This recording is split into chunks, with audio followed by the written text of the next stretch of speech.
friends, welcome to our channel Online Berry and my name is Harshit berry.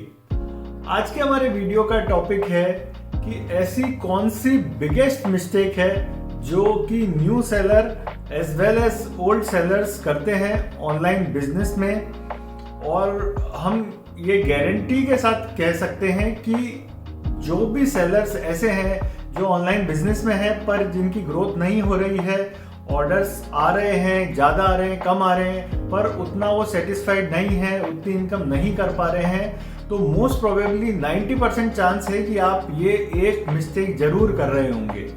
तो हमारा ये मानना है कि न्यू सेलर्स, काफ़ी ज़्यादा न्यू सेलर्स ये मिस्टेक करते हैं, और हम साथ ही साथ ये भी बताना चाहते हैं कि 99% ऑफ यूट्यूब एक्सपर्ट्स और ई कॉमर्स एक्सपर्ट्स, मैं बोलना चाहूँगा कि जो यूट्यूब पे वीडियो बनाते हैं या फिर ऑनलाइन सेलिंग कोच गुरु बनते हैं, वो लोग भी इस टॉपिक के बारे में डिस्कस करते ही नहीं हैं, या बहुत ही रेयरली। मुझे तो वीडियो नहीं मिला, शायद करते होंगे, बट इतना फोकस मैंने आज तक एक भी वीडियो नहीं देखा कि किसी ऑनलाइन कोच या और ई कॉमर्स एक्सपर्ट ने इस टॉपिक के बारे में डिस्कस करा हो, और मुझे समझ नहीं आ रहा कि क्यों नहीं करा, क्योंकि इतना ज़्यादा इम्पोर्टेंट है इस टॉपिक को डिस्कस करना, डिटेल में समझाना। तो न्यू सेलर हो या ओल्ड सेलर हो, बट अगर वो इस पर्टिकुलर पॉइंट पे फोकस नहीं कर रहे हैं, तो लॉन्ग टर्म में उनका 99% चांस है कि बिजनेस उनका लॉस में आना ही है। E commerce online selling business, specially selling on Flipkart, selling on Amazon और selling on Meesho and other online marketplace. So अब बात करते हैं कि मैं कौन से टॉपिक पे इतने ज़्यादा फोकस कर रहा हूँ, या फिर कौन सी ऐसी मिस्टेक है जो कि न्यू सेलर्स जरूर, मतलब 90% सेलर्स जरूर ये मिस्टेक, कॉमन मिस्टेक है, बट ये करते हैं। तो वो मिस्टेक है not including the product return cost in their selling price, और you can say cost price. मतलब कि प्रोडक्ट रिटर्न होता है ऑनलाइन बिजनेस में, उस पे सेलर्स को एक अच्छी खासी भारी पेनल्टी लगती है, जो कि market place Amazon, Flipkart, Meesho जैसे मार्केट प्लेस चार्ज करते हैं, बट नए सेलर्स उसको इग्नोर कर देते हैं या फिर उस कॉस्ट को अपनी सेलिंग प्राइस में इंक्लूड नहीं करते। अब एक सच बताना चाहूँगा मैं आपको, अगर आप ऑनलाइन बिजनेस कर रहे हैं तो कस्टमर रिटर्न को आप नहीं रोक सकते। अगर आप कोई स्पेसिफिक कैटेगरी में है जो नॉन रिटर्नेबल है तो it's okay, but 90% of the selling categories are returnable in online business. So return तो आपका प्रोडक्ट आएगा ही आएगा, किसी सेलर का कम आता है, किसी सेलर का ज़्यादा आता है, बट आप उसको रोक नहीं सकते। सो ये रिटर्न परसेंटेज 10 to 20% वेरी करती है, किसी का ज़्यादा भी होता है 20 से, और किसी का 10 या 10 के अप्रॉक्स होता है, उससे कम तो मुझे नहीं लगता होता होगा।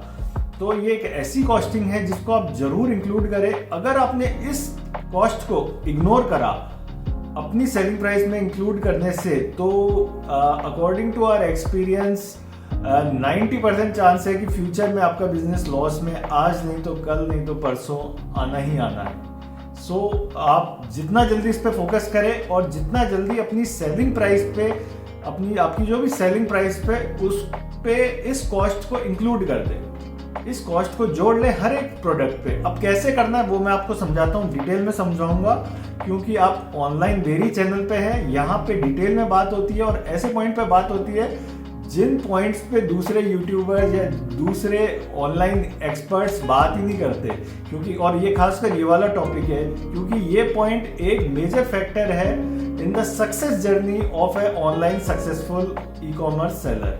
सो अब मैं आपको समझाता हूँ कि आपको किस तरह से इस ऑनलाइन कॉस्ट को, ऑनलाइन रिटर्न कॉस्ट को अपनी सेलिंग प्राइस में इंक्लूड करना है। सो अब आप लोग ध्यान दीजिएगा स्क्रीन पे। फॉर एग्जांपल कोई भी एक सेलर है जिसने, न्यू सेलर है, फॉर एग्जांपल उसने मंथ में 100 यूनिट सेल करी, ठीक है, एक महीने में उसकी 100 यूनिट बिकी किसी भी प्रोडक्ट की। एग्जांपल ले लीजिए, उसका प्रोडक्ट की शिपिंग कॉस्ट है अंडर 500 ग्राम, छोटा प्रोडक्ट है, मान लीजिए एक टी शर्ट की कॉस्ट है, तो 500 ग्राम या 200-300 अंडर 500 वाले स्लैब में वो सेलर का प्रोडक्ट आता है, तो उसका शिपिंग कॉस्ट है 75 रुपीज़, ठीक है। अब उसने मंथ में 100 यूनिट बेची, 100 में से 75 यूनिट्स जो है उसकी डिलीवर हुई है, मतलब 25 यूनिट्स डिलीवर नहीं हुई, अब डिलीवर नहीं हुई मतलब रिटर्न हुई। तो किसी भी मार्केट प्लेस पे दो तरह के रिटर्न होते हैं। फर्स्ट होता है RTO मतलब कुरियर रिटर्न, और सेकंड होता है RVP मतलब कस्टमर रिटर्न। अब ज़्यादातर होता है कि ज़्यादा आपका जो भी टोटल रिटर्न होता है उसमें थोड़ी सी ज़्यादा परसेंटेज होती है RTO की, मतलब डिलीवरी नहीं होते, किसी भी रीज़न की वजह से अनडिलीवर्ड हो जाते हैं या फिर कस्टमर डोर पे ही उसको रिजेक्ट कर देता है RTO। तो उसका ज़्यादातर मार्केट प्लेसेस चार्ज नहीं काटते, कुछ काटते हैं पर ओवरऑल कम चार्जेस काटते हैं। तो अभी हम फोकस करेंगे कस्टमर रिटर्न पे। सेकंड पार्ट है कस्टमर ने प्रोडक्ट एक्सेप्ट करा बट उसको समझ नहीं आया, पसंद नहीं आई क्वालिटी, साइज नहीं आया, उसने माइंड चेंज कर लिया, लेट डिलीवरी हुई तो उसने ऑफलाइन से ले लिया, ऐसे कुछ भी हो सकता है। तो मान के चलिए कि उसने रिटर्न कर दिया इन सब रीज़न की वजह से। अभी हमने जो एग्जांपल लिया उसमें 100 यूनिट सेल करी और 75 यूनिट डिलीवर्ड हुई, 25 यूनिट रिटर्न हुई। अब 25 में से फॉर एग्जांपल आप मान लीजिए कि 15 जो यूनिट्स हुई वो तो हुई RTO, कुरियर रिटर्न हो गई वो, बट 10 यूनिट्स हुई कस्टमर रिटर्न। तो जो फ्लिपकार्ट है या अमेजोन है या फिर मीशो है, ये ज़्यादातर जो हाई पेनल्टी है कस्टमर रिटर्न पे चार्ज करते हैं। तो पर प्रोडक्ट ये हमको चार्ज करेंगे 10, मतलब 10 हमारी मंथली 10 यूनिट हुई, और पर यूनिट चार्ज करेंगे। शिपिंग कॉस्ट चार्ज करते हैं ये फॉरवर्ड प्लस बैकवर्ड, और एक फिक्स फी या कलेक्शन फी होती है, उनमें से एक चीज़ चार्ज करते हैं, वो 20 या 25 रुपीज़ का अमाउंट होता है। तो टोटल हो गया, फॉरवर्ड शिपिंग हुई हमारी 75 रुपीज़, बैकवर्ड शिपिंग फीस हुई, हमारे पास रिटर्न वापस भी तो आया तो वापस 75 लगी, और प्लस 15 to 20 रुपीज़ लगती है। मतलब ओवरऑल आप मान के चलिए 175 रुपीज़ एक ऑर्डर पे, एक रिटर्न प्रोडक्ट पे आपके 175 रुपीज़ डिडक्ट होंगे आपका जो भी सेलर का पेमेंट बनेगा उसमें से। तो 10 प्रोडक्ट रिटर्न हुए तो 1750 रुपीज़ आपके डिडक्ट हुए आपका जो टोटल पेमेंट्स में से, because of 10 customer units, customer return units. ठीक है, अब ये रिटर्न तो होंगे, मैंने आपको बताया रिटर्न को आप रोक नहीं सकते। अब ये आप कहाँ से बियर करेंगे? आपने फॉर एग्जांपल पर प्रोडक्ट प्रॉफिट ही आपका 50 रुपीज़ है, तो उसमें से ये रिटर्न हो जाएगा तो आपका कुछ बचेगा ही नहीं। इसलिए ये रिटर्न कॉस्ट इंक्लूड करना बहुत ज़रूरी है। कैसे करना है? तो टोटल 75 यूनिट्स डिलीवर हुई, अब रिटर्न हमें लगी 10 यूनिट्स पे, कितना चार्ज लगा? 1750 रुपीज़। अब तो हम कैसे इसकी कॉस्टिंग निकालेंगे? हम निकालेंगे, हमको टोटल पेनल्टी लगी 1750 रुपीज़ डिवाइड बाय 75। इससे क्या होगा, हम पर प्रोडक्ट डिलीवर्ड पे हमारी कॉस्ट निकल जाएगी कि हमें कितनी कॉस्ट ऐड करनी है। तो आप 1750 को 75 से अगर डिवाइड करेंगे तो आपका आएगा 23.3 अप्रॉक्स, तो 24 रुपीज़ लीजिए आप। पर आप ये भी देखिए कि रिटर्न आया तो उसमें आपकी पैकिंग का भी नुकसान हुआ।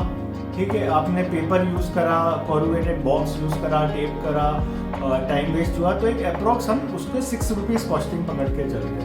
तो टोटल पर ऑर्डर रिटर्न कॉस्ट कितनी है? 30 रुपीज़।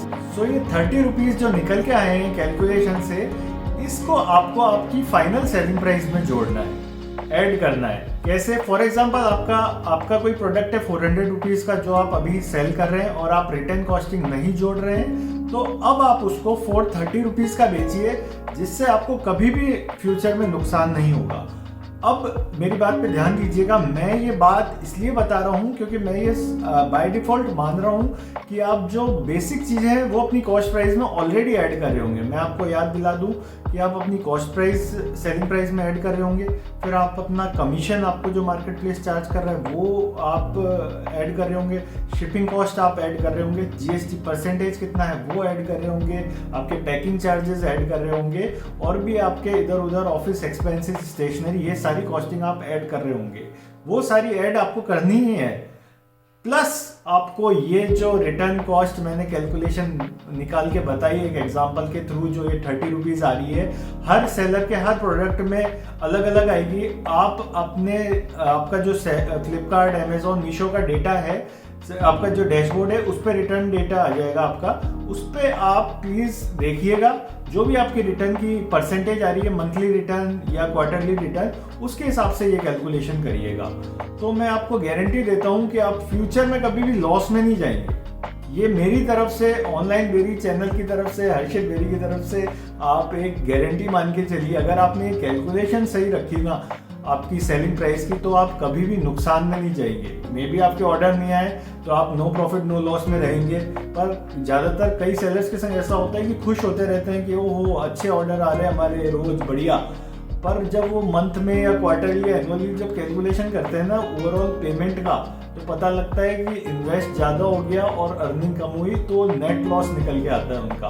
और ये बहुत ही कॉमन एग्जांपल है ई कॉमर्स ऑनलाइन सेलिंग में, जो कि आप मतलब आप कितने ही फेसबुक या इंस्टाग्राम या व्हाट्सएप पे ऐसे ग्रुप्स हैं उनसे आप ओपनली डिस्कस कर सकते हैं। और ये प्रॉब्लम स्पेशली न्यू सेलर्स या फिर ऐसे सेलर्स जिन्होंने रिसेंटली अभी स्टार्ट किया उनके लिए है।